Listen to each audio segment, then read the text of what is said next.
Hi guys, and welcome back to my YouTube channel. My name is Silo. Please don't forget to subscribe, comment, like, and also share this video. So Dr. Nandipha Mana's house in Hyde Park was searched left, right, and center as the law people wanted to find evidence that the good doctor is not who she says she is, you guys.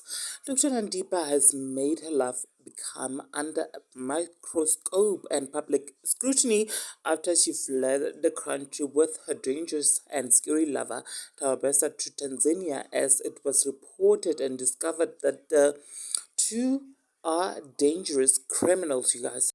Now, according to journalists, you guys, they discovered a note and a drawing by Dr. Nandipha's daughter, her younger daughter, which is written "Do not enter," which, according to psychologists and social workers, might have insinuated that the young girl might have been ex assaulted by you know who at our best, you guys. Now, anyways, you guys, please do share your thoughts down in the comment section below. Also, tell me what you think about this whole situation. Subscribe if you have not yet done so, because I will definitely see you in the next upload. Bye.